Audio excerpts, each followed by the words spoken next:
What's up, everybody? Welcome to the live stream. It's good to be with you. Yes, I'm collecting GIFs now. I'm collecting GIFs for my intro. I know that music doesn't agree with all of you. Some people preferred the previous song, but it gets me so pumped. It gets me so pumped. We're sticking with it. Some people were like, I don't listen to your intro anyway. I just skipped the intro. It gets me so pumped. I am so pumped. I'm so pumped. Pumped for what? To sit here and talk with you about FPV and answer your questions. To answer your questions about FPV. Yes. Yes. Yes. Oh, I don't know about this guy. I don't know if this guy needs to be on. First of all, this guy looks a little bit too much like me. He's definitely having a good time. Yeah, no, I don't know if we're going with him. I think we're going to skip him. Oh my goodness. Welcome everybody to the stream. It's good to be here with you. Blunty, it's good to be here with you as well, sir. How are you tonight? Doing good. Yep. Ready to filter out those questions and, and answer all the problems of the FPV community. All the problems. If only we could do that. Answer some of them for sure. Here's what we're going to be doing. I will be answering questions. Blunty's going to be queuing them up for me. Here's the whole stream. Here's the whole chat. And here is where Blunty is queuing questions up, like this one from Vicky Barati. Is that Prince of Persia or Karateka? That's a good question. To me, it looks like Karateka, because you can see, well, you can't see because my head's covering him up. You can see that he has a black belt. So I believe that is Karateka. Classic game. I remember playing Karateka on an Apple II or some other similar computer back when in school, when computers were so exotic that even playing games on computers was considered educational. If only such a thing were still true. Have you seen they did that making of Karateka? It's like a playable thing. It's playable.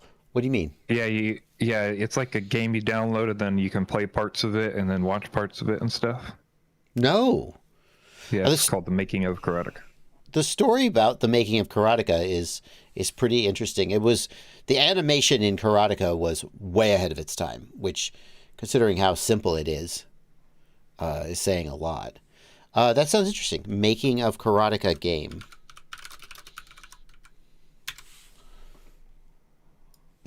What is this, like a making of Karateka on Steam? So you're saying it's an excuse for me to go back and play Karateka. And then I can watch a little mini documentary. Is this the same? I'm sorry if this is a dumb question. Is it the same developers who made Karateka and Prince of Persia?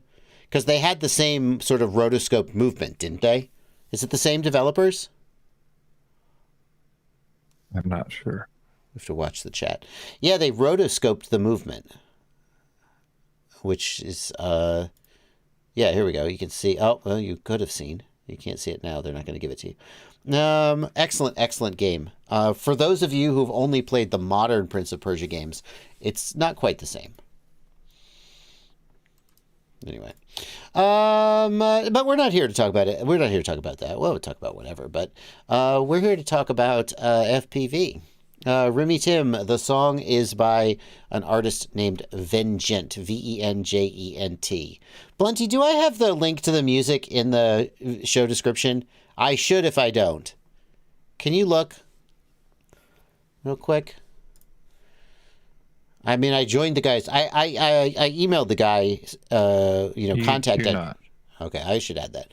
I emailed the guy's contact address and said, "Hey, can I use your music as my live stream?" And his manager or producer, or whoever, his business person, emailed me back and was like, "Yeah, just join his Patreon and credit us." And I was like, "Absolutely." So I joined his Patreon, and I should also be crediting him. Yeah, Vengent is the artist. He's amazing. An amazing artist. Let's take this question from Blunty. Why do we only have like 3 questions queued up? Is everything working? Yep, we were talking and people hadn't been asking questions for most of the stream. So well, yeah. Okay, we'll get this question from Leslie Yagin. Which VTX camera are you experiencing the quick blackouts on the latest firmware with both the V1 and the Goggles X? Oh, so let's talk more about this. Let me start by saying that I have a lot more information about the problem because the problem is continuing to happen. This is a walk snail problem I'm running into, and I feel like I have documented the problem in enough detail now that I'm more confident complaining about it to the world. I didn't want to complain about this problem to the world if it was just I had like effed up my VTX by crashing. And be like, it's messed up, and like put them on blast. But I've learned enough now that I feel a little more comfortable. Well, we're still on a live stream, so only like 300 people will see it, but 500 people. No, it won't be like 10,000 people putting them on blast. But here's what I want to show you guys. Check this out. In frame 9132 of a sample video that I shot, the video freezes. Okay? It just literally freezes. In frame 9133, you can see that the OSD, parts of the OSD have disappeared. Right? Do you see that the battery voltage has disappeared? The reason that's interesting is that tells us that the video transmitter is it still doing something? Is it still transmitting? What's happened? In frame 9157, we still have a frozen image, but now bitrate has dropped to 10 megabits per second. Continuing. Oh, and also notice the battery voltage, 3.68, 3.91. Notice that the OSD is updating. The VTX is still alive. The image froze, but the VTX is still alive. It's sending new OSD information. In frame 9161, we get a single frame of blue sky, which is because I am punching out and climbing to the sky and trying not to crash. But then in frame 9162, it goes back to the frozen frame. It goes back in time to the frozen frame. And then in 9167, it goes back forwards in time, so it's frozen for 5 frames. And now everything is going okay. The video is moving again, but look at the latency. Well, I don't know if you guys can read this. The latency is frozen at 68 milliseconds and stays at 68 milliseconds until I come in and land and power down. And for those of you who are... Now, let me give you more information. This happened on 2 different VTXs. The new V2 VTX with 1 antenna and the new V2 VTX with 2 antennas. I swapped the VTX. It happened on 2 different firmwares. I rolled the firmware back to the second to last firmware, even though I don't know, I just trying anything. And it's happened on 2 sets of goggles, both the Goggles X and the Dominator V1s. And at first I was like, well, is it just broken? Did I break it? But it has to be a firmware problem. Because otherwise, how would I have gotten that 1 frame of blue sky and then go back to the freeze frame? Like, this can't just be, I was like, oh, did the VTX lose power or something? It's not, it can't be. I don't think it can be. And I don't know how to, I don't know. I finished, this is why, for those of you who are wondering, this is one reason why my review of the Goggles X is taking so long. Because I've spent the last 4 days trying to fix this problem. Not continuously. And if anyone else is having this problem, I would love to know. Because if it's only me, then, like, it just means I screwed something up. I don't see what it could have been.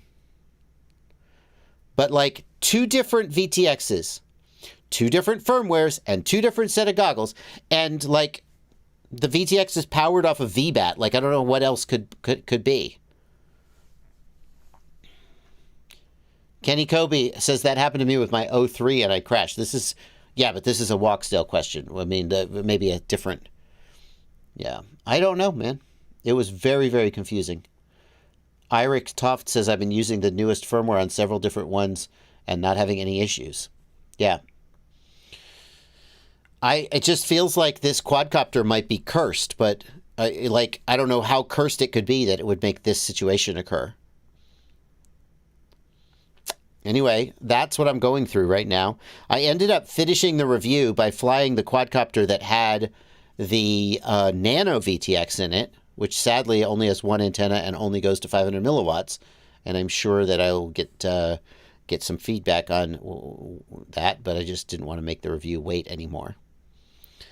And Nissan Udin says, I still hear many people run 700 milliwatts for Walksnail. Is 1200 milliwatts still not fully stable? In my opinion, it is not. In addition, I'm pretty sure that Chris Rosser showed that the newest, let's confirm this. I don't think the new Walksnail VTX I think this is some of the most goes, I think it reaches full power at like 200 milliwatts and just stays there. Avatar V2 Lite. Let's see here. No, that's the Lite. No, that's the V2. Okay, that's the the newest one. Yeah, green. Notice that green is 500 milliwatts. Oh, no. That's not the Nano. Yeah, notice that it hits max power at 500 milliwatts and just stays there. Is that right? Am I reading that right? It seems like I am. This is not the Nano. This is the V2. It can go above 500 milliwatts. So the V1, the Walksnail V1, continued to output more power as you increase the output power. I don't think that according to Chris Rosser, the V2 does that. The V2 basically maxes out when you hit 500 milliwatts and doesn't go anywhere. But the light only maxes out at 350 milliwatts, if my memory is correct.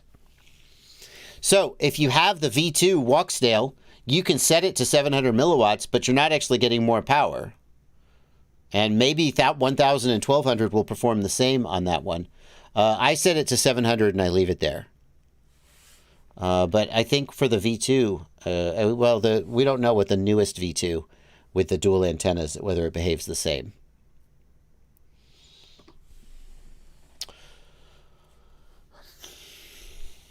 So I set it to 700. Oh, we got a lot of questions now. Blunty, any other comments about the screen disappearing before I move on? Did you catch anything that I missed? Not in particular. No. Okay. All right. Well, hopefully it's just a me thing. But when I saw that... I don't think anybody has the... it's just everybody saying they haven't experienced it on the OGs. Yeah. Well, but I did experience. Somebody said it's a problem with your goggles. I tested 2 sets of goggles. The Dominators on an older firmware and the newest Goggle X on a newer firmware. I tested it. So then it has to be the VTX. Aha! But I tested 2 different VTXs, so therefore I cannot choose the goblet that is in front of me, etc. It's going back and forth. All right, moving on.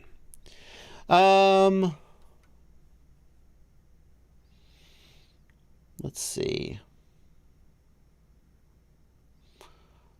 Let's see.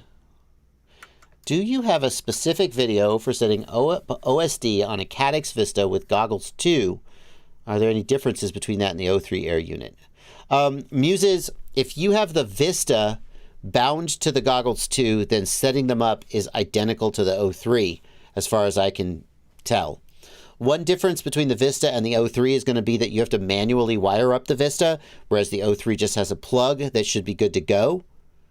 So you could have soldered the TX and the RX wires wrong. Remember, TX goes to RX and RX goes to TX. But the actual setup procedure is identical.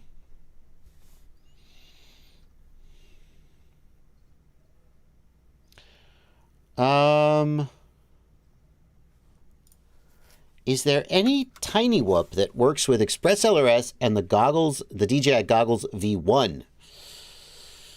To work with the Goggles V1, it would need to have the Vista video transmitter and probably a naked Vista. I don't know, like, for example, does Flywoo still make a naked Vista bind and fly? That's what we would be looking for.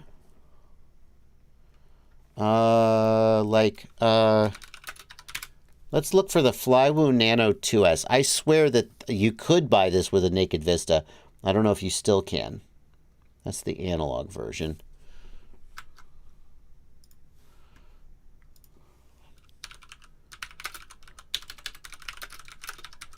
I guess we don't need to put Flywoo.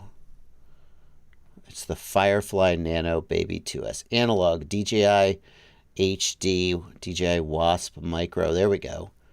How about this? Nano DJI. Let's try that.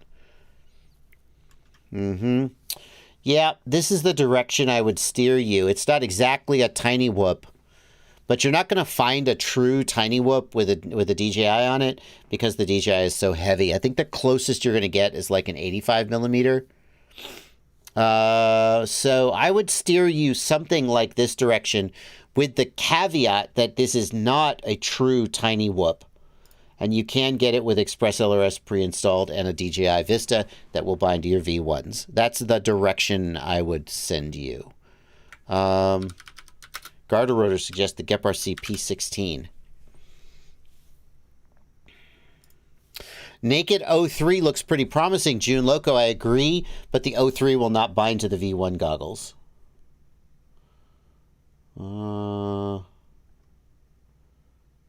It does look like a naked Vista. Is it available for sale? Choose an option. It doesn't look like it's sold with Express LRS pre-installed. Of course, you could always add it.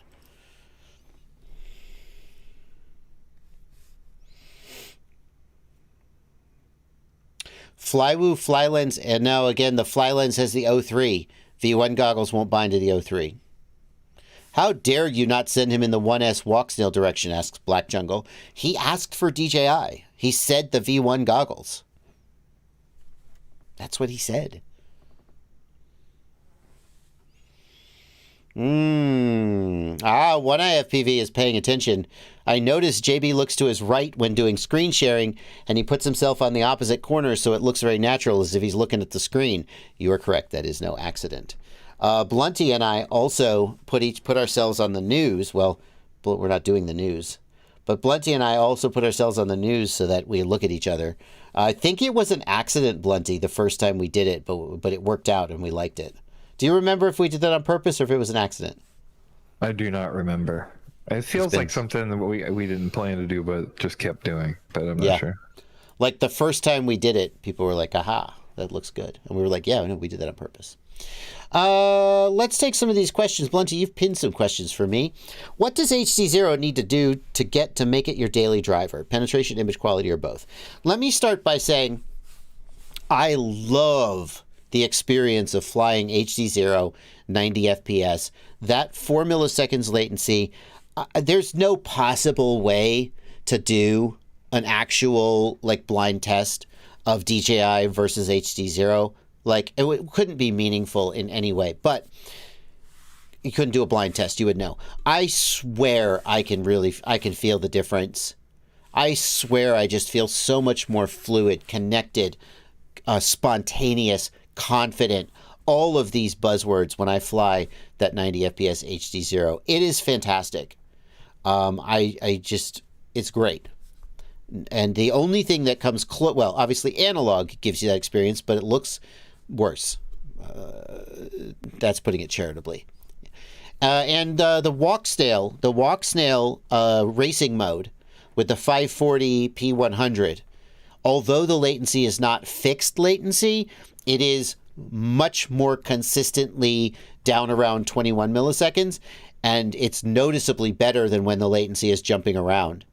It almost makes me think that again, and HC0 has been saying this, but it almost makes me think that consistent latency is more important than low latency, because the walk snail racing mode with about a 21 millisecond latency pretty consistently, although not perfectly consistent, it feels way better than regular walk snail.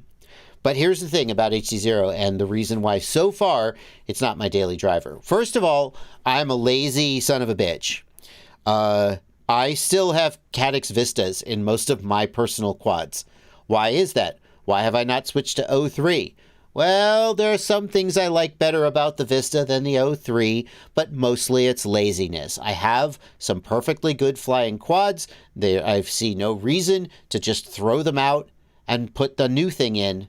That just sounds like a pain in the ass to me. A waste of money and time.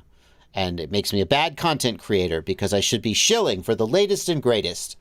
And I should always have the most up-to-date stuff so that I'm a good example for all you little minions about how you should always be buying new things. So I apologize to the YouTube gods and the gods of commerce for failing as a content creator in that respect.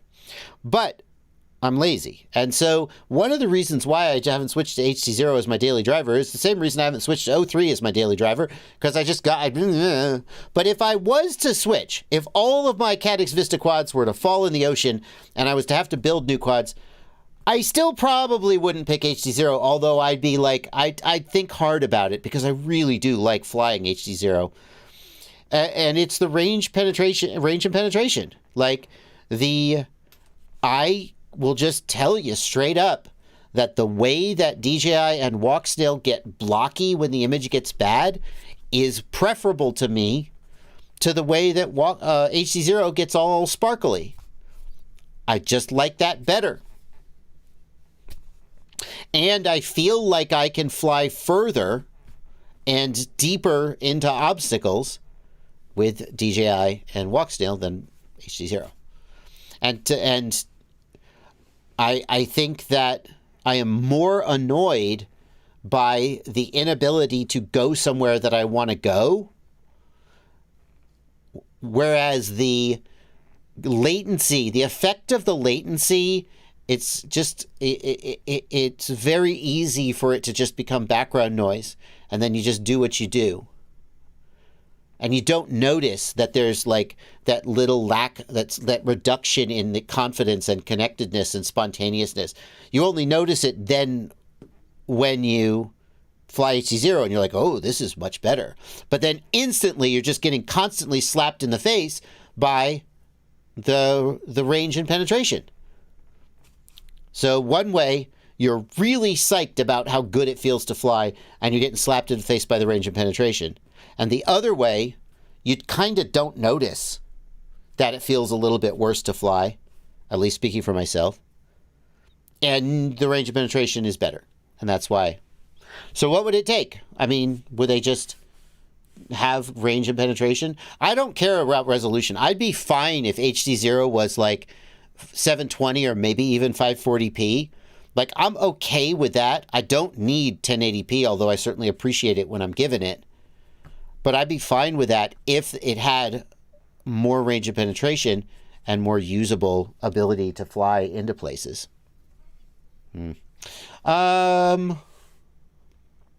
Let's see here. What's the best DJI goggles and camera system to buy to get started with the DJI system? I mean, these days, if you're getting started with the DJI system, the Goggles 2 or the Integra and the O3 Air unit are like, is there really any other choice if you're interested in the DJI system? Like, you could get, the real question is Goggles 2 or Integra, right? Integra's a little bit cheaper. For me, the adjustable focus on the Goggles 2 is a real benefit. The built-in battery on the Integra, I might like it if I had it, but I kind of don't mind having a battery in my pocket for the Goggles 2. So pick the Goggles 2 or the Integra based on your budget and based on how you feel about the integrated battery and the head strap. And then the O3 is obviously the camera to get, again, if you're asking about DJI. I think it's actually a very simple question these days because there's no aftermarket cameras for the O3 like there were for the Vista, like there are for the Vista.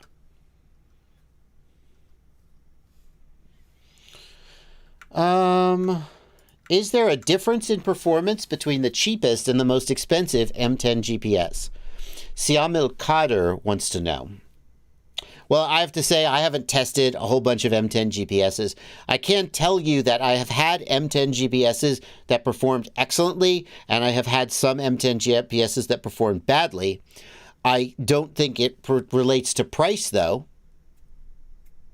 Some of them were just better than others. I'm not sure that the price is, I think that the more expensive ones are going to have things like a built-in compass. Maybe they're going to have like an amplifier or something to help clean the signal. They're going to have a cleaner power supply. I think that the more expensive ones could give better performance. There certainly are things you can do to make a GPS perform better or perform worse, but I wouldn't necessarily assume that the more expensive ones were more expensive because they were better. They might just be more expensive, and really flight testing is what you would need to make that decision.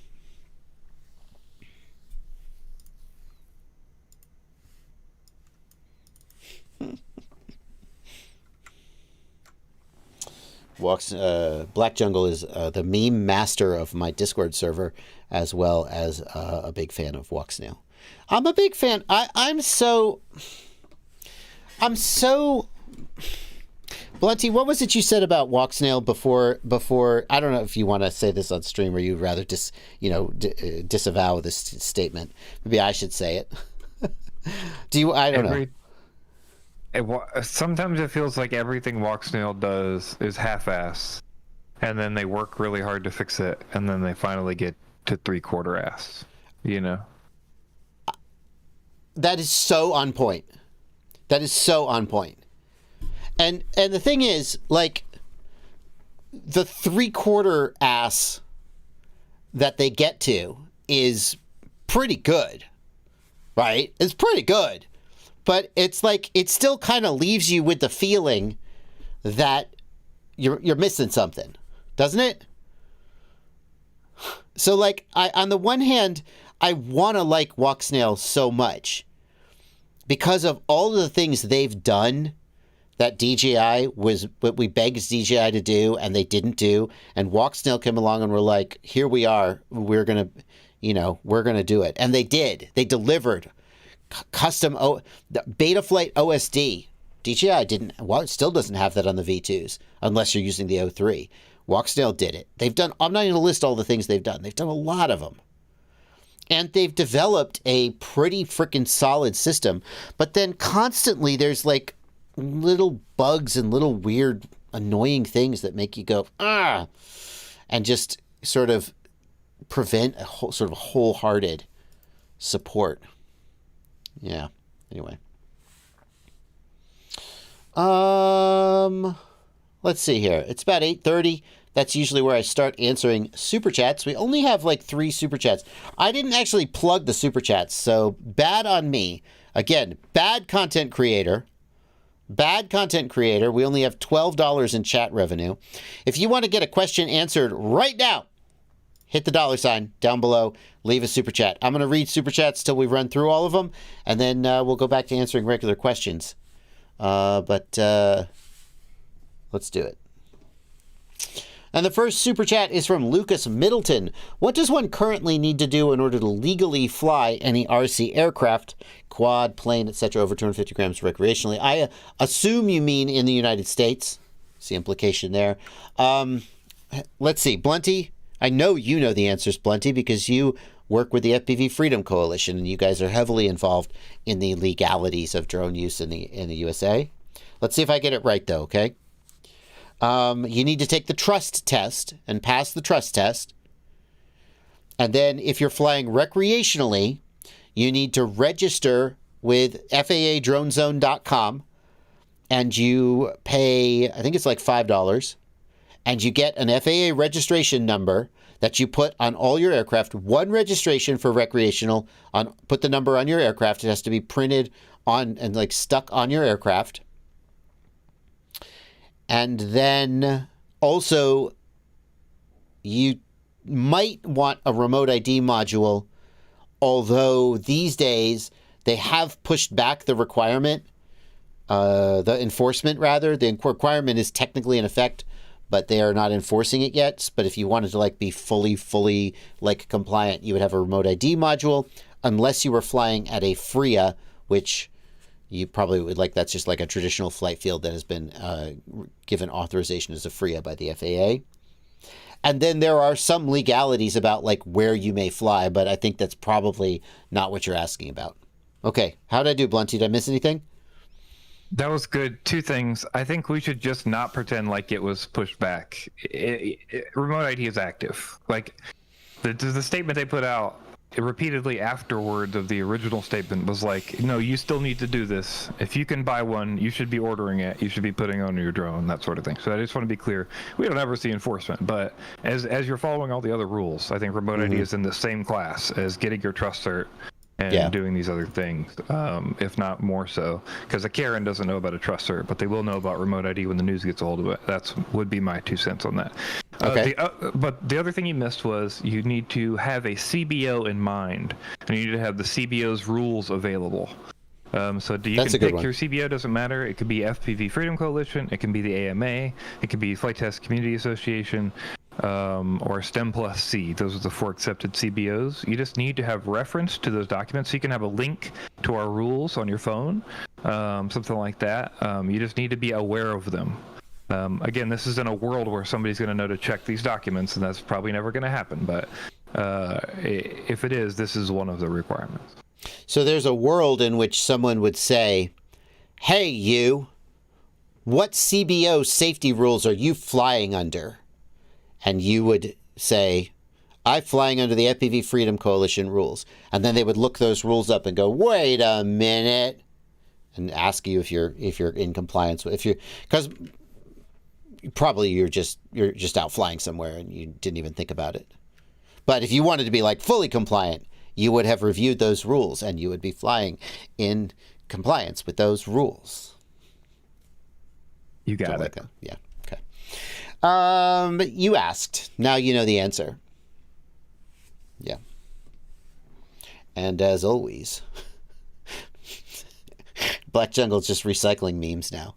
Okay, Black Jungle. That's the only meme you're allowed to use for the rest of the stream. Let's see. It's a meme challenge. No, that's mean.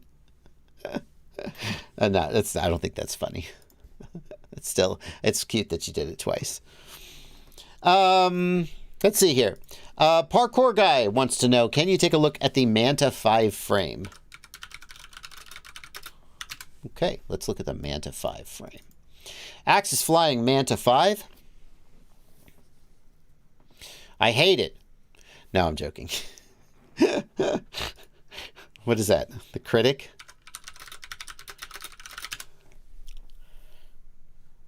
Oh, wow. Wasn't that not his quote? It stinks. That's it. That's right. This is me. 2016? No, this show was way before 2016. I'm old. Stinks. It stinks. No, anybody remember John Lovitz? No? Okay. That's what I think about every new product that someone presents me with. It stinks! Then I get over myself and I try to give it a fair appraisal. The Axis Flying Manta frame.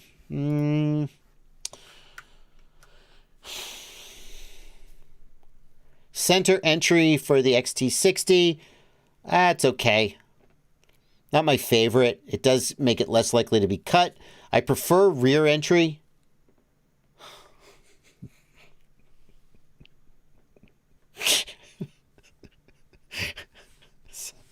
I prefer the XT60 to come out the rear because it makes it easier to plug the battery in and it doesn't get in the way of the GoPro. When the XT60 comes out the top or the front, it can make it hard to lean the GoPro back. That's going to be less of an issue with this style of GoPro holder, which incidentally I also hate. Because the GoPro angle is not consistent. It looks like it's a pretty roomy top deck, though. It looks like you got a lot of room for it to move your battery forward and back. So that's fine. It's interesting that they've sized the frame for the original Air unit. I don't know if that's universal or if there's a different version of it. I love this Tour X kit. We definitely want a Tour X. A true X is what they mean. Let's see. Plenty of room to put your VTX. That's nice.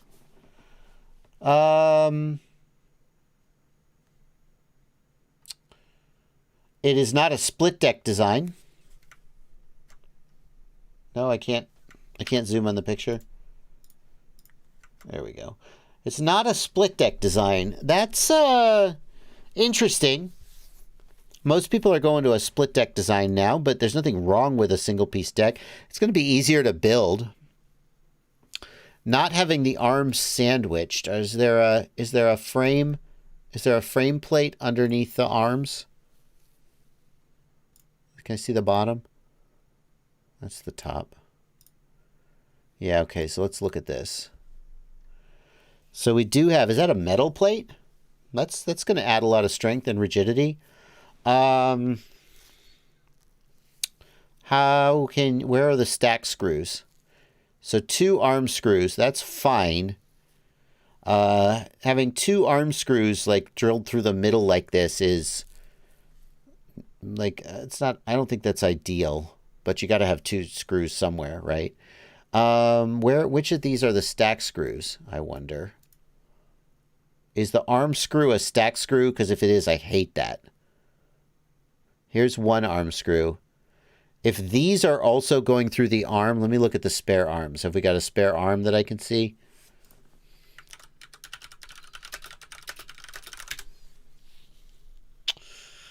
Five-inch spare parts. Okay, that's good. That's what I wanted to know. Okay, great. So one of these screws goes through the arm. The other of the screw goes up through the arm and helps keep it from sort of camming. This is actually a really clever design This is nice. So what we've got here is this metal piece sort of keeps the arm in place, and this screw just keeps the arm from pulling out. And then the stack screws pass through the arm, but you can still remove the arm without having to pull out the stack screw. That's fine. I'm okay with that. You are going to have to loosen the stack screw to take the arm out because it's going to be clamping down on the arm, which is a little annoying. But this is a good design. I like how they've sort of put this piece in here. That's really clever how the arms come together. It seems like this is a pretty good design. And the metal base plate is going to be really durable.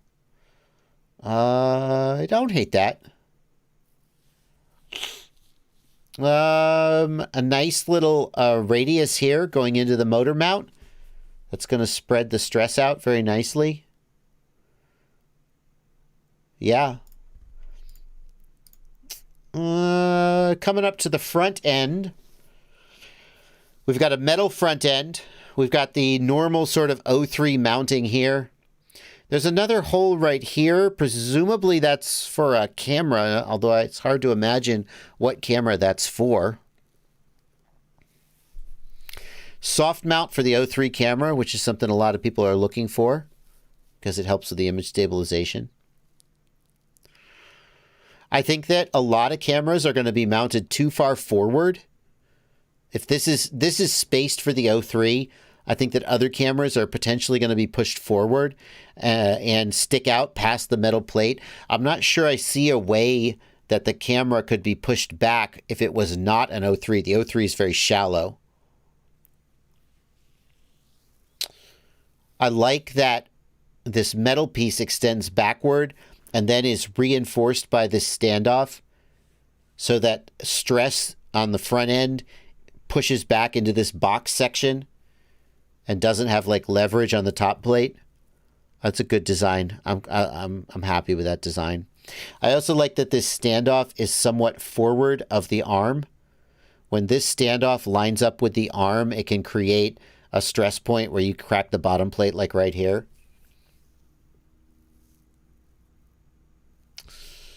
Yeah. Oh, clever. Why is this?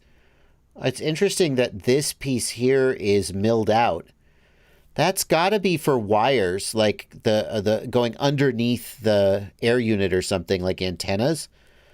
I'm not sure I love that. Although it seems like it might weaken the bottom plate, although that's not a part of the bottom plate that usually takes a lot of stress, so it's probably okay. Yeah, how much? $70? That's not a terrible price for a frame these days.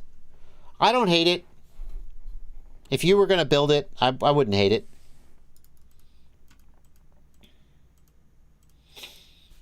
Alrighty. Well, I feel like that was a $2 worth of Super Chat for sure. Hope you enjoyed it. FPV Dreamer Mike, thank you for a $5 Super Chat. Taking my rig and etc. abroad, what's the process with the batteries? Okay, FPV Dreamer Mike, the first thing is that each individual battery needs to be under 100 watt hours. That is probably the case for most FPV batteries. For example, a 5,000 milliamp hour 5S battery is just about, it's like 98 watt hours, 99 watt hours, something almost exactly. The way to do that math is you take the milliamp hours times 3.7 times the cell count, and that has to be less than 100. If it's more than 100, then it's going to be too much hassle to travel with the battery, and I would suggest finding another way to travel with smaller batteries. Most FPV batteries are under 100 watt hours by far, so it's not an issue. There is no restriction on the number of batteries. And the batteries should be in your carry-on bag, not your checked bag. Do not put lithium batteries in a checked bag, because if they light on fire in the cargo compartment, that's really, really bad. If they light on fire in the passenger compartment, it's also really bad, but it's at least somewhere where someone could try to do something about it.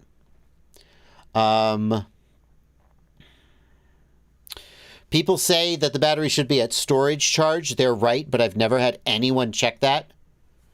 People say that the batteries should have like individual caps on the XT60s. all that the actual regulation says is that the batteries must be protected from short circuiting, basically. I don't know the exact wording off the top of my head. And I would argue that an XT60 inherently is protected from short circuiting because of the design of the XT60 itself. Again, I've never had an issue with that. And then the other thing you should do is you should know that leaving the United States is going to be easy because all of the regulations I've told you are United States regulations, and the outgoing flight will basically comply with those. The airport is going to check you based on U.S. regulations. At least that's been my experience. I have had people, when I'm returning from a foreign country to America, question my batteries. And again, it's extremely rare. One time, I was flying out of Belgium, I'm pretty sure, and they were a little uncertain about the batteries, and I showed them on my phone the regulation, and then they had to find their local version of the regulation.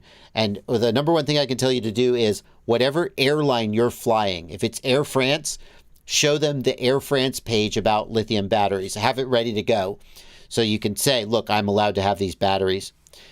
Be prepared for a little bit of delay, but it'll probably be no big deal. Two more things. Number one, some countries you're not allowed to bring drones into, like at all. Check the local requirements for drones and don't assume you'll be able to bring your drone with you. I don't think it's super common, but it is a thing that has happened. People show up and they're like, you can't bring that in our country. That's a prohibited item. And then what do you do? The other thing I would say is that like Stinger Swarm coming back from Mexico went through security and they said, you can't bring those batteries on the plane. And he said, yes, I can. Look, here's the printout and here's the regulation, blah, blah, blah, blah, blah. And they were like, nope, can't do it. And ultimately, he ended up throwing out all his batteries. So there's a chance that you'll just have somebody who decides to F you today, in which case there's not much you can do about it. Dream Free FPV says in Australia, the 100 watt hour limit applies. It's the sum of all the batteries have to be under 100 watt hours. That's interesting, Dream Free. I'm surprised to hear that. I've never, generally the regulations for airlines are fairly standardized the world over. And Australia is not exactly, not a sort of part of the global aviation community. I'm surprised to hear that. It makes me wonder if some agent misinterpreted the rule or misapplied it, but maybe you're right.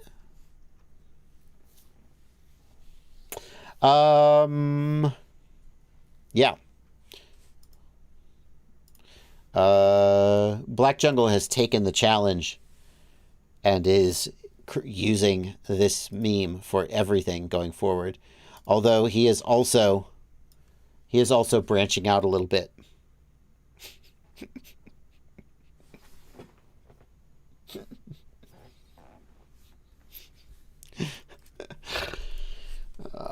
All right, continuing the super chats. Oh my God, we had so many super chats come in. I have to go faster. Thank you, Delta Foxtrot, for a $5 super chat. How can I change the O3 lens without changing the whole head unit? Yeah, because the O3 lens is glued in, isn't it? To tell you the truth, man, I would look it up. I know there's tutorials out there. People have done them. I haven't done it. How to repair scratched camera lens. It's not trivial. You don't just unscrew. Oh, hey, it's the Rotor Riot workbench. That's Sean. Yeah, you don't just unscrew the lens. You decase the camera.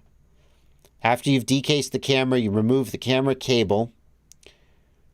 Prep the camera for buffing? Oh, he's literally sanding the lens. Holy sheesh.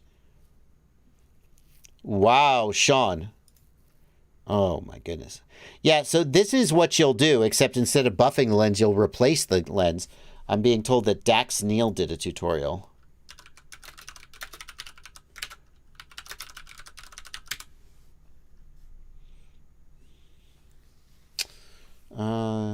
Dax Neal.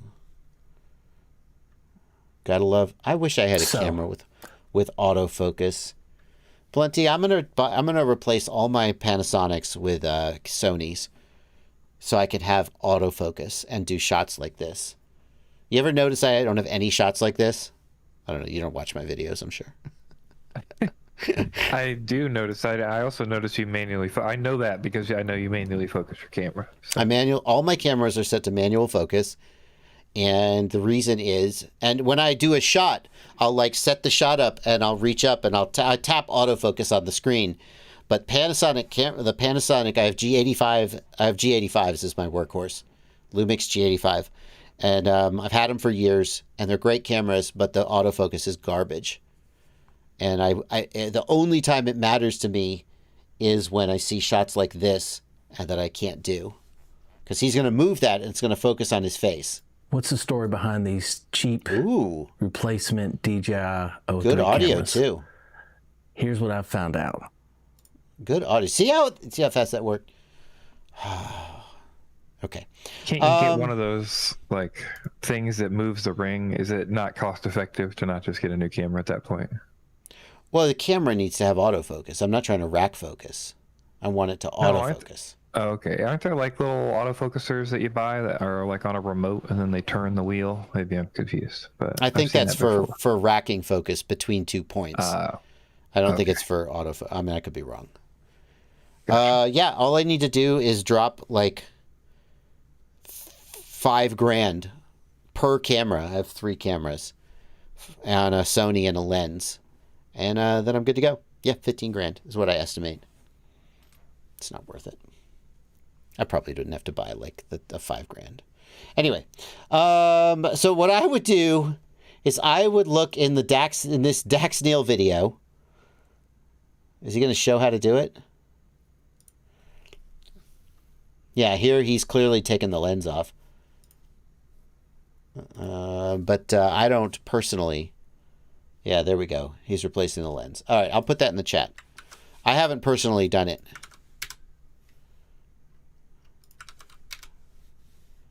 Yeah.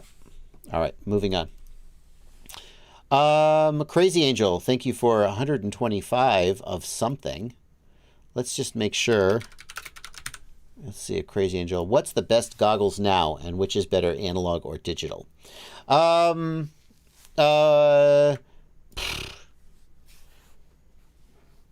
mean, that's a really wide open question. There's no one best goggle for everyone. I'll try and keep this in. I could do 40 minutes on this topic. I'll try and keep it down to something reasonable. There's no one best goggle for everyone. Almost everyone who has the money to buy digital ends up buying digital and never flies analog again. Pretty much. That's a broad generalization, but like many generalizations, it has grains of truth in it. So if you have the money to buy digital, then you probably should. You probably will end up doing digital eventually. The main reason someone would stick to analog is, number one, they can't afford digital. Number two, they fly almost exclusively tiny whoops and small drones. And for those, well, even then, Walk Snail's really creeping in, HD0's creeping in. But those are the two main people who fly analog. So digital is better. If you ask me, just pick one. Which is better, analog or digital? Most people would say digital is better. As far as the best goggles, man, that's like, if I had to pick one goggle to recommend, it would be the HD0 goggles. Now, the HD0 goggles can't fly DJI. So if you want to fly the DJI O3 Air unit, and the DJI O3 Air unit has the best image quality, resolution, range, penetration, the only thing it isn't the best at is price and latency and selling all your information to China. But the DJI O3 is if I had to pick like one best VTX for FPV based on just what people seem to like, it would probably be the O3. But so with the HD0 goggles, you can't fly the O3, but you can fly literally everything else, analog, HD0, and Walk Snail. You'd have to buy a Walk Snail standalone receiver to put on the goggles. They can't do it natively, but you have the option. So if you want like just a simple, really good system that costs money, it's probably the DJI goggles 2 and the O3 Air unit. If you want a more nuanced take, I suggest watching this video.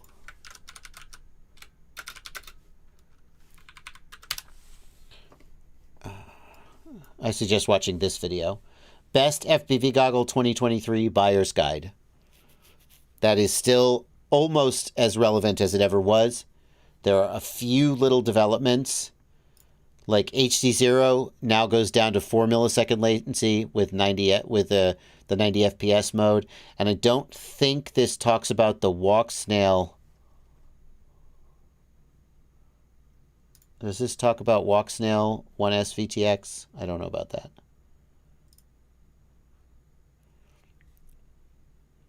I'm not sure.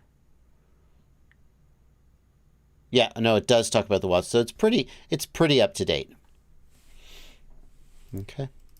Guys like Vic Moss with the DSPA are getting BVLOS waivers from Mavics, etc. Do you think it'll ever be possible for FPV pilots to get these waivers? Thank you for a $5 donation, Josh Goldberg. Hey, Blunty, I'm going to lean on you again. Correct me if I'm wrong, but doesn't the BVLOS waiver require standard remote ID? Yes. Okay. Yeah, there is no way to do BVLOS without standard remote ID. That is correct. So there, to put it another way, there is no way to do BVLOS with a self-built drone. Yeah.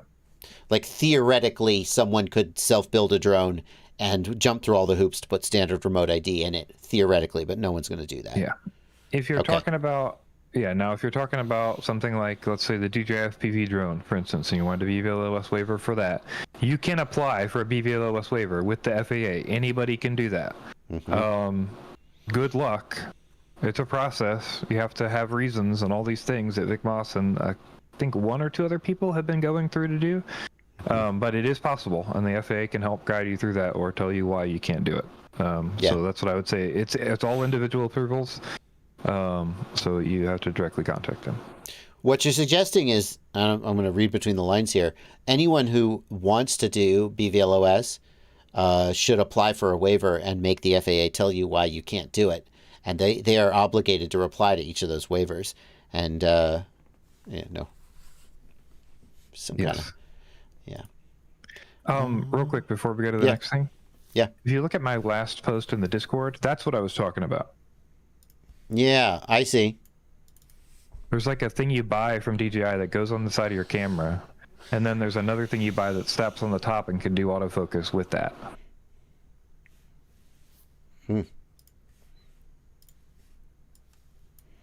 Well, oh God, $700.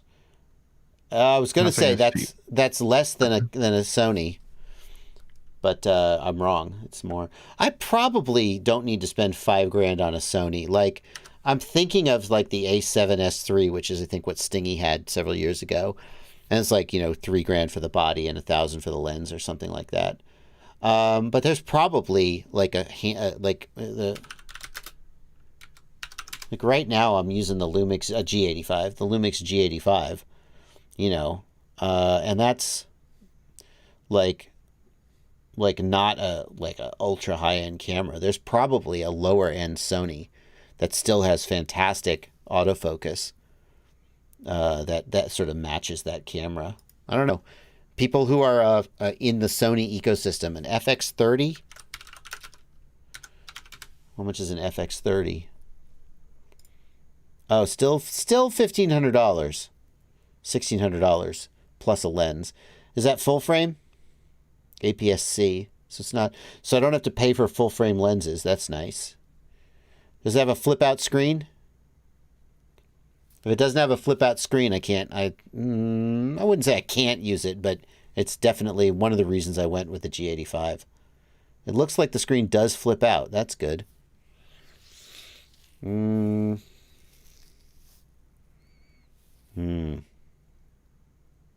Interesting. That's still like gonna be, what is it with a, I don't know, 1850 lens, $2,000. That's still $6,000 for 3 of them. That's probably not worth. That's probably not worth it. It's tempting though. It's tempting. A6000.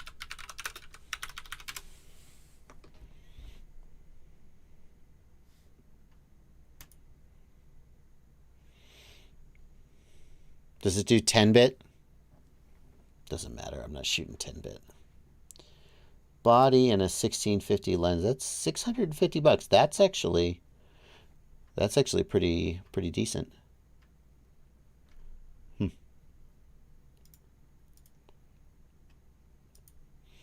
Chat has many recommendations. No flip out lens. I took this photo. 6400, 6500, 6700. There's a lot of. Somebody else says A9. Global shutter. I don't think global shutter is a big deal for me. ZV-1. They said that 6000 is old. Sony ZV-1. Digital camera for content creators. I mean, this one doesn't even have a changeable lens. No. I mean, I would want one with a changeable lens. Come on, guys.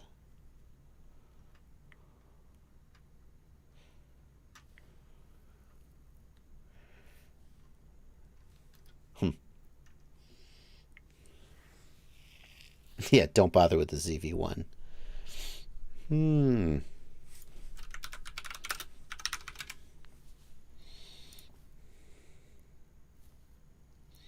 Alpha A. I think the Alpha line feels in the ballpark of where I want to be. 1670 lens. How much is it with a 1670 lens? Doesn't say. Not available. 700 for the body. Yeah. Anyway. All right. Thanks, you guys. Appreciate the suggestions. I'm probably not going to spend the money anyway, but it's nice to window shop. Continuing. The super chats. We got you, Crazy Angel. Showdowns. Thank you for a $20 sub here. Wow, $20. I've criticized you a few times in the past. Oh, well, F you. F you for criticizing me. Anyway, let's read the rest of your chat. I just want you to know, overall, you're a positive and shining light in our hobby. Thank you for all you do. How awkward. How awkward. If only I had known that that was coming. Thank you for the kind comment. What's your favorite bind and fly quad? Thank you for $2, Bro Wild. My favorite bind and fly quad. You know what? I'm gonna do something unexpected. Like, you're probably thinking that I'm gonna pick a 5-inch because 5-inch freestyle quads are like my bread and butter. But I like building 5 inches. So my favorite bind and fly isn't going to be a 5-inch because my favorite 5-inch is probably one that I built myself. Although there are many good 5-inches out there that I could pick. I'm going to pick the Firefly Nano, the 2-inch baby Firefly Nano from Flywoo. That thing was so fun to fly. And yet there is no way I would ever build one on my own because building micros is a gigantic pain in the ass. So I'm going to pick that one just to be different. Powers V2. Thank you for a $2 super chat. How best to add remote ID to the JB 2023 build kit? Well, funny that you mentioned that. I show that in the playlist. If you go to the playlist, my drone build playlist, here it is. The very last video, second.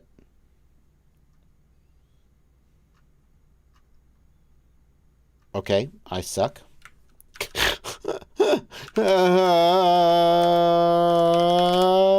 What the hell? I'm sorry. Give me 1 second.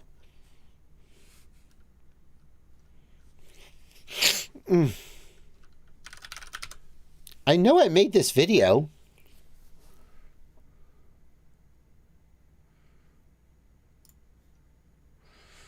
Did I not? Is this the video? Is it this video?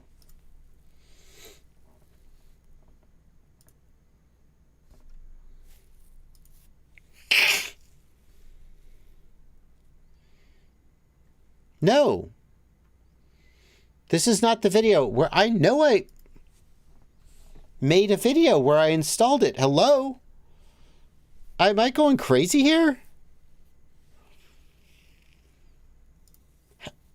it's not possible that I didn't publish that video. That's not possible.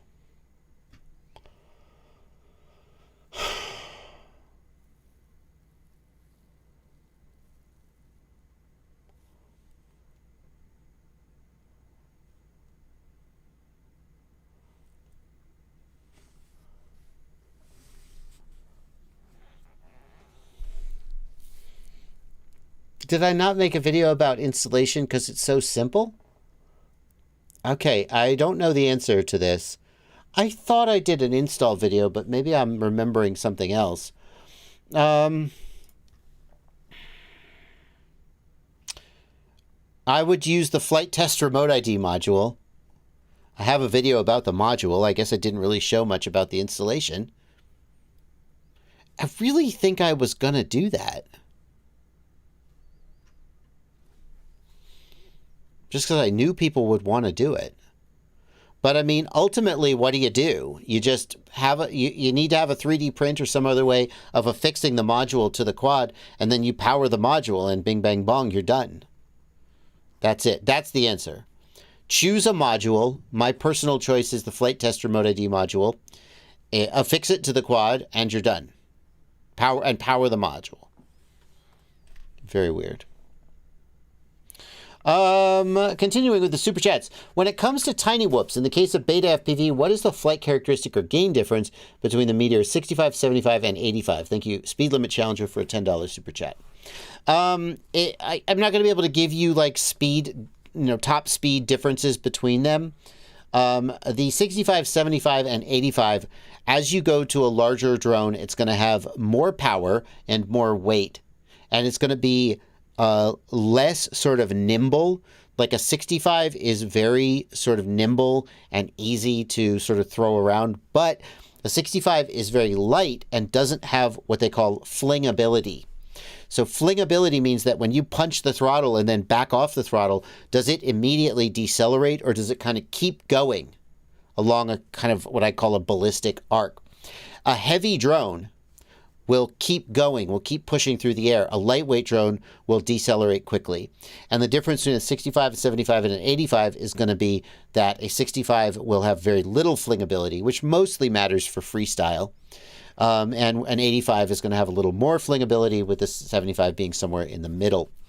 You're going to get longer flight times typically on the larger drones because of the larger props. In some cases, you'll see the durability goes down on the larger drones. I don't know if that's universal. The smaller ones being lighter will have a little bit more durability, although eventually they do break. I think that, like, if you're looking for indoor flying, a 65 is a great choice. A 75 is an okay choice, but a little harder to fly because it's got a little more power and a little harder to control.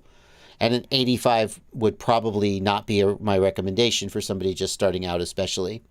If you're wanting to fly outdoors, like maybe fly around a jungle gym at a playground or fly around your yard, an 85 is a good choice. A 75 is okay and sort of splits the difference, but an 85 or even a 95 is going to have a little bit more power and speed for flying around the yard. That's how I would sort of sum it up.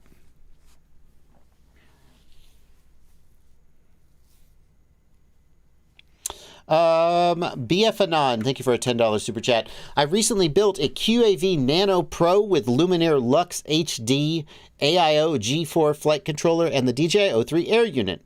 The DJI FPV RC2 controller binds, but I can't get any response in beta flight.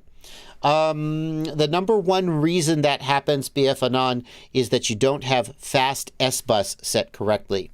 Go into the CLI of the flight controller and type get S-Bus _ baud _ fast.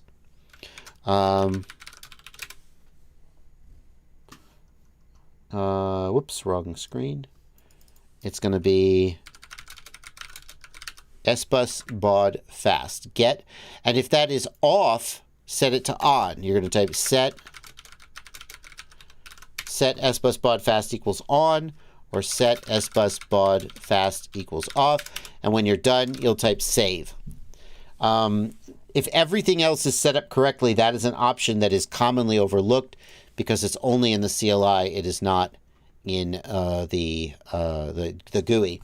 You want SBus Baud fast on because it reduces latency, and in the goggles there's a setting for fast versus normal SBus, and you can change, but they have to match.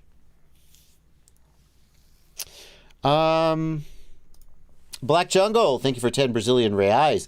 Gates made with PVC and cloth and agility training cones for lines. Would those make for a decent drone training course? What would you suggest? 40 millimeter drones. For 40 millimeter drones, PVC is going to be fine. It's going to be super durable. You probably could find cheaper material, but it's a fine choice. Hold on. That's going to be annoying. The fan on my power supply started going.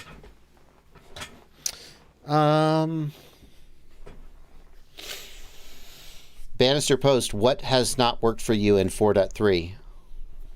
Is it the thing I was talking about with SBus?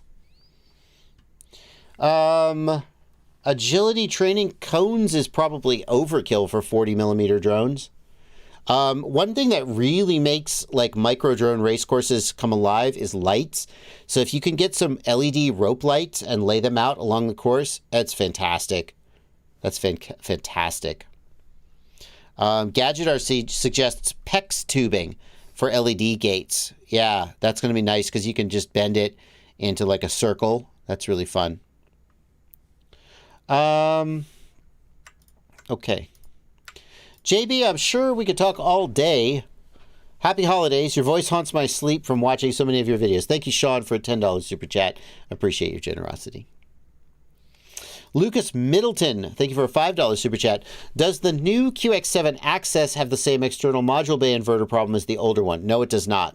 The Access QX7 does not need the inverter mod done when used with high-speed modules. What would your best tiny whoop be with a Caddx Vista? Thank you for Wyatt Denbo for a $5 super chat. I just mentioned that my favorite bind and fly was the Flywoo Baby Nano 2S, the 2-inch version. There is a Naked Vista version of that they may even still sell that I thought was really great. It's not quite a whoop. I think it's an 85. It's 2-inch, whatever 85 2 inches is. But it's pretty good. Favorite 5-inch bind and fly, Bro Wild. Bro Wild, at any given time, I could give a different answer to this.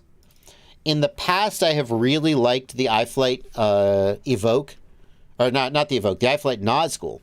Ever since iFlight moved to the Evoke with their ultra-thin body and their side plates with LEDs and 20 millimeter ESC, and it just doesn't feel as maintainable to me. It doesn't feel like a hobby built drone. It feels like a commercial product, and that's what they're going for. But it's a great bind and fly. But like, if I were to think, what is my like favorite? I just pick one, Bardwell. That wouldn't be the one I would pick. If it was like 3 years ago, I might have picked the Nazgul as a really excellent one, especially at the price. By the way, you can still get, correct me if I'm wrong, not the Evoke, the Nazgul V3. You can still get the Nazgul V3 for $270, which is a real freaking steal these days. I know it hurts to pay $279 for an analog bind and fly when they used to be like $180. But it is what it is. We live in the world we live in.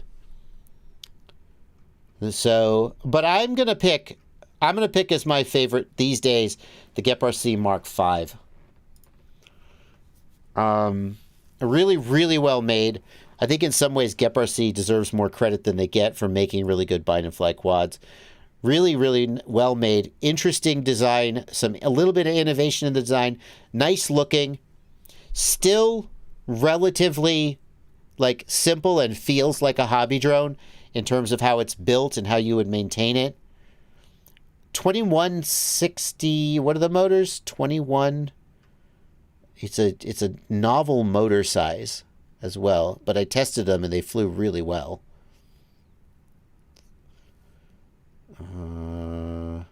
Show me the motor size.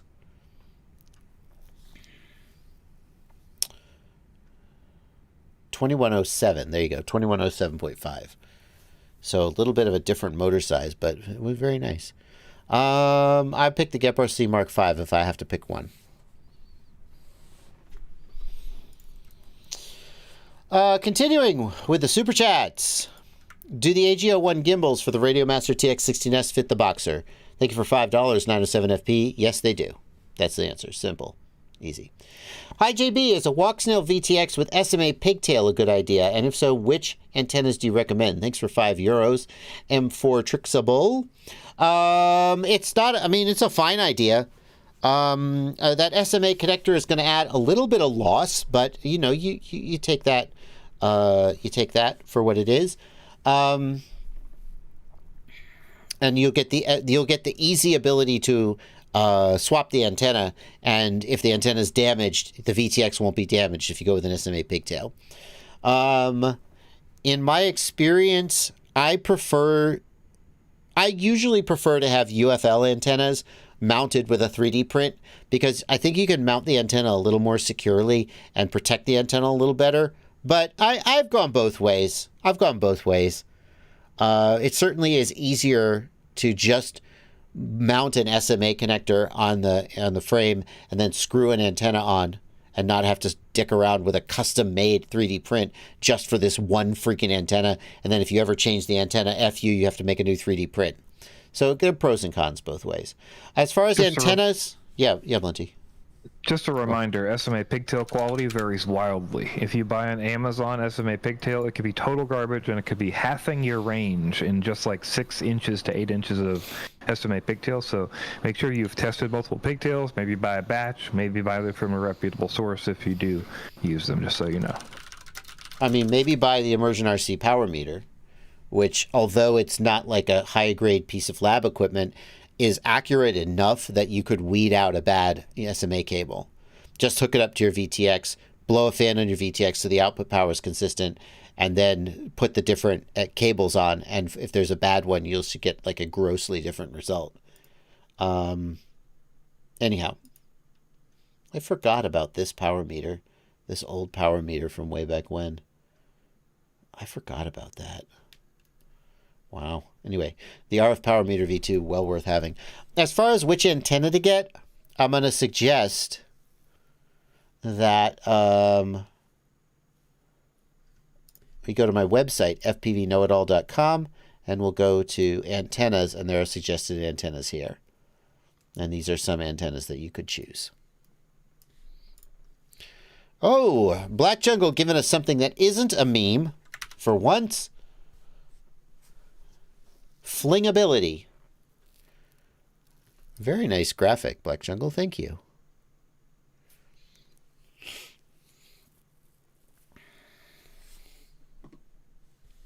Yeah, cool.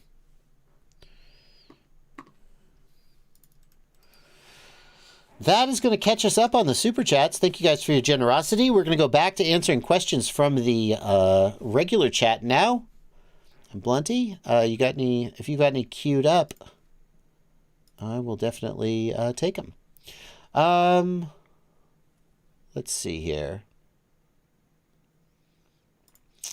Dan Jones says, I just tuned in. I'm a car racer, and I'm thinking about the new MT-12. What is ExpressLRS latency compared to Airtronics or Swana? Dan Jones, I don't know what Airtronics and Swana latency is. I do know that ExpressLRS is very, very focused on having extremely low latency. So ExpressLRS at its highest frame rate does 1,000 hertz. And is there by chance, is Captain Bry still in the chat? Does anybody know what the latency of ExpressLRS is at 1,000 hertz? I don't see Captain Bry. Yeah, he's here. Captain Bry was here not too long ago. Captain Bry! Captain Bry! Stop eating dinner! Captain Bry! Stop kissing your wife! Come back! I need you! That didn't sound right. The latency is, I don't know what the latency of Airtronics or Swana is. If you know the answer, then we can compare. But I can tell you that the latency of ExpressLRS, the thing, and by the way, I have the MT-12. I'm getting ready. I am actually my very, very first RC car. I bought the car and then realized it didn't come with a battery. And then I was like, oh, okay. I thought it was ready to run. SOBs, I thought it was ready to run. It wasn't ready to run. But so I bought the battery. I have the MT-12. I'm going to be making a video about it, even though I am not an experienced ground vehicle driver. The thing that's going to piss you off about this radio is EdgeTX. Now, that's also the thing I love most about it. If you're like an RC car guy, you're going to turn this controller on and you're going to go, what the frick is all this garbage? Right? Because if you don't already know how EdgeTX works, then this is going to be a big learning curve. But it's a big plus to me because I love EdgeTX. I know how to use it, and it's really nice to have a long-range, high-performance control link in a controller with EdgeTX built in. Maybe you're going for that same thing.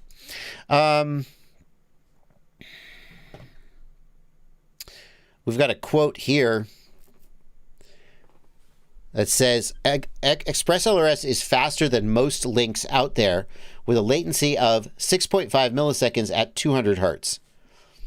At 250, Captain Bry says 1.558 milliseconds for F1000. So at the fastest packet rate F1000, you're under 2 milliseconds of latency.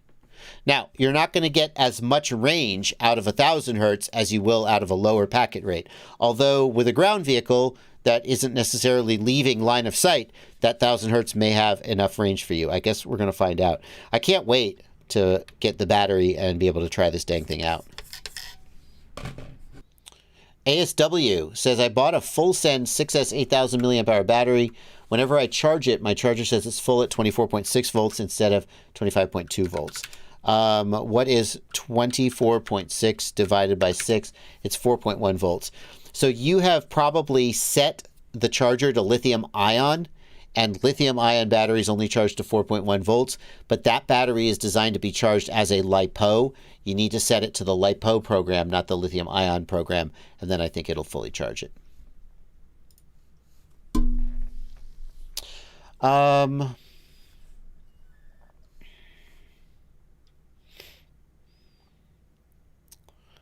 Could the HDMI output be messing with the analog in? Garter Rotor, good question. No, it did the same thing when I was not doing HDMI output.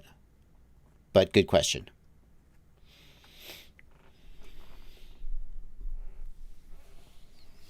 Let's see here. Let's get a couple more questions. Do we have any more super chats before we go? Just one. Cinecon, do you think the new Skyo 4X Pro competes with the HD0 goggles for people who already have some digital receiver module? Thank you for $5, Cinecon. Hard to say since the goggles, I haven't really tested them. If we take them at face value, and SkyZone does know how to make a good goggle, so maybe it's fair to take them at face value. The thing that the Skyo 4X Pro will be missing is if you fly HD0, it cannot do the 90 FPS mode. Because the HD0 standalone receiver doesn't output 90 FPS, it only outputs 60 FPS. It can receive the signal from a 90 FPS camera, but it's only supposed to be for spectating, not for actual flying. That's straight from HD0 and from Ryan Quellet. If you have HD0 and you want to fly HD0, you should get the HD0 goggles. I don't think that there's really any question about that. If you're thinking about walk snail, then on paper, the Skyo 4X Pro can be used with the walk snail goggles, or with the walk snail standalone receiver, and give you the performance of the walk snail system. And it'll have a little higher latency on the HDMI input, but hopefully not that much latency. Again, we would have to test the goggles to know what the latency is going to be.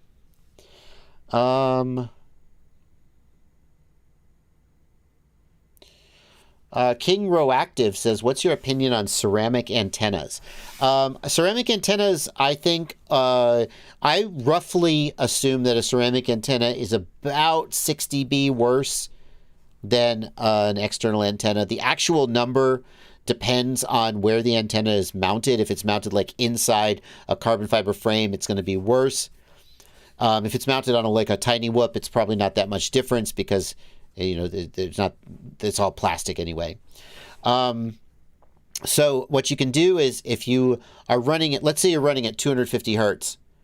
If you have like a 1 watt module and you're willing to go down from 250 hertz to like 100 hertz, then I feel like you're going to make up most of that difference or all of that difference. So, if you're going to use a ceramic antenna, I still think you can get pretty decent range and penetration even at 250 hertz if you have a 1 watt module. So that would be my recommendation. Ciati FPV, good to see you, my friend. I haven't seen you in a while, dude. Good to be back. Why does my kid keep frying Beta FPV AIO boards? Thank you for a $2 super chat, Sean. Because Beta FPV hardware is extremely hit or miss in its quality.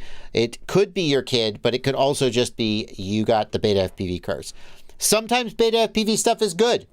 I feel very mixed feelings about them, but then sometimes it's crap.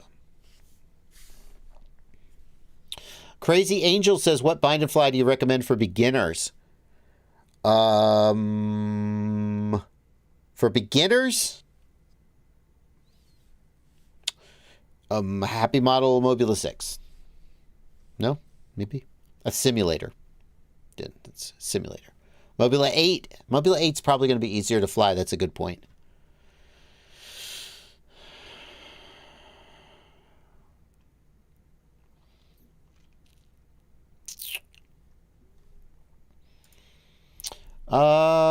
Let's see here. What kind of FPV tricks would you score a 10? Asks Bigger Brains. I was really impressed with Alex Vanover's trippy spin in his, I think it's his latest freestyle video.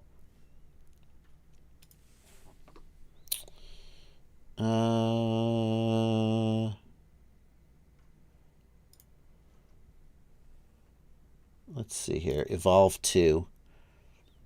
This is Vanover's Evolve 2.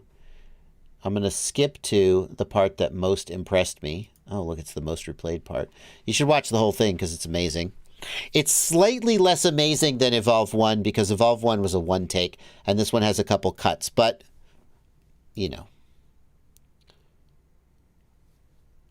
does, so this was super impressive. Then he does this trippy spin between these trees, which is super impressive. But what really impressed me the most was coming up here. Yep, this is it. Trippy spin. Oh my God, shut the hell up. That's a 10 out of 10. I don't care who you are.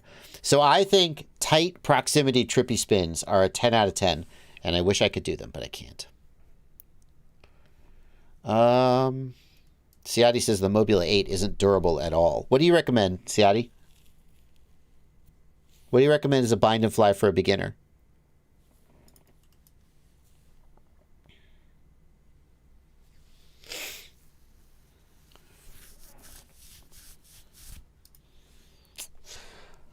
If using a linear or dipole VRX antenna, would signal be the same for right-hand and left-hand goggle antennas? You mean VTX antenna. A linear VTX antenna, yes, it would be the same for a right-hand and left-hand goggle antenna. It doesn't matter. Would using right and left provide better reception for a whip antenna? No, the best reception would be to have, well, here's the thing. If you have a dipole on the quad and a dipole on the goggles, that's the best reception. But as soon as they go out of alignment, the reception is worse. So my preference is to run a dipole on the quad and a circular on the goggles so that the reception is not the best, but it's consistently not the best. And I think that's better.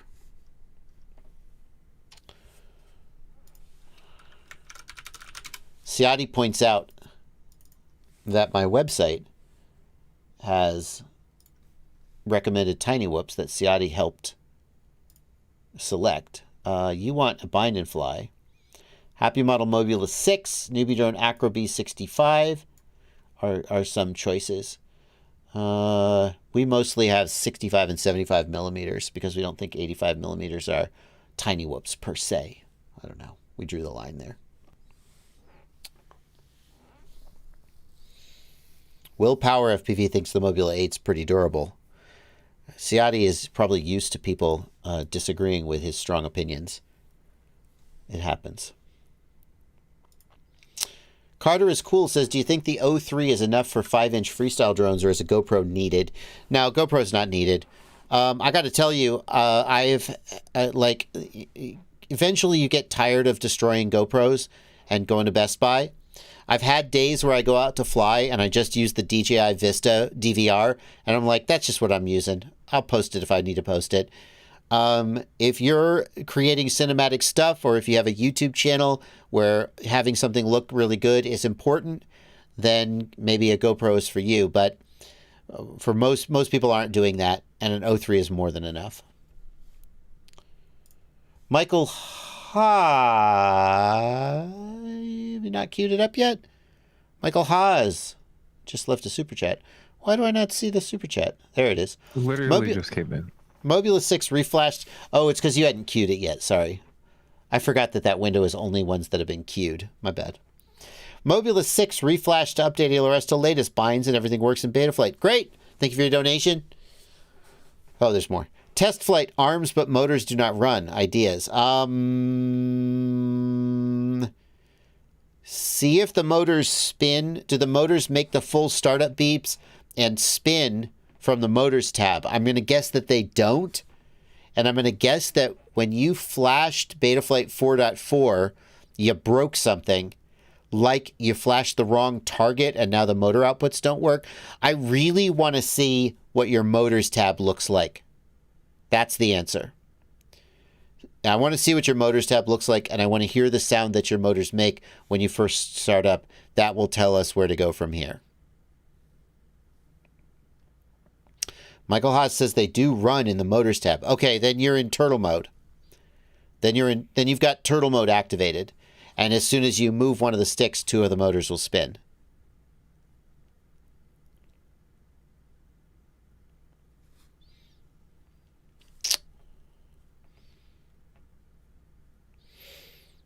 That's my next guess. Black Jungle, he says the motors spin with the sliders, so the motor protocol is correct.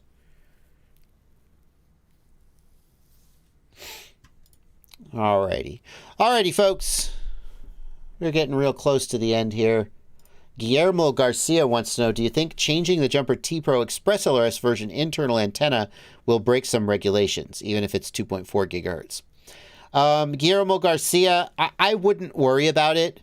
I'm not 100% sure that the Jumper T Pro is Part 15 certified anyway, so you're probably already breaking regulations and don't even know it.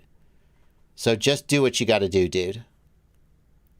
I'm going to guess that these radios are not Part 15 certified, and if they're not Part 15 certified, then they're not compliant with the regulations, no matter what their output power, etc. is. If the Jumper T Pro was Part 15 certified, then changing the antenna would take it out of certification. But if you have a ham license, then you're allowed to do that, and you don't need Part 15. Do you have a ham license? Then you're good to go. Okay. All right, folks. That's going to bring us to the end of the stream. Thank you guys so much for coming out. Thank you for all the questions and all the donations. It's been good talking to you. I got to reach out to Madstech and ask him about his latency test, because that video wasn't released. Did that video just come out? Did it just come out? I looked and he hadn't tested that. It came out a week ago. It's not in the review, is it? No, Walksnail Goggle X Avatar HD analog. Oh, analog RF issue now fixed. 3 weeks ago. He says it was 3 weeks ago it was fixed. Well, what was the fix? Well, that was for them broadcasting some. There was the antenna was still broadcasting when it was in the AVN mode. Oh, yeah, no, I remember that. Where's the 7 days ago, though, he posted a video. 7 days ago, digital FPV latency and frame delivery. I see that, but I looked at that and didn't see analog input. It's at the very end. Yeah, I looked here. You can see. Oh, you can't see it. I looked here. You can see that the bookmark is still right there. And I didn't see analog input on this one. But he did test it at the very end?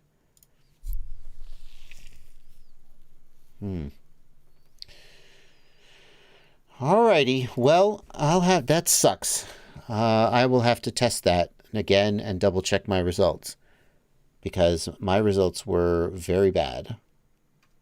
Anyway, we've talked about that enough. Good night, everybody. We got 2 more super chats. Just came in. Oh no, more money. Why do I get runaway on turtle mode won't flip? Why do I get runaway on turtle mode? You shouldn't get runaway on turtle mode. Runaway detection is disabled when you're in turtle mode. So if you get runaway, then you're not in turtle mode. You're just arming the drone and then getting runaway, and that's why it won't flip over, because you're not in turtle mode. That's the answer. You're not in turtle mode. Go to the modes tab and you'll see that turtle mode is not active. That's what I think. Bro Wild, Nazgul 3 or Nazgul Evoke? Nazgul 3. No hesitation. Less expensive, and I like the body style better. Sean, does it say crash flip in your OSD?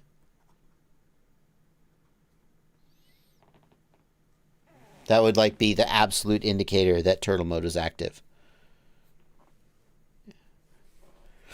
It would say crash flip in the OSD.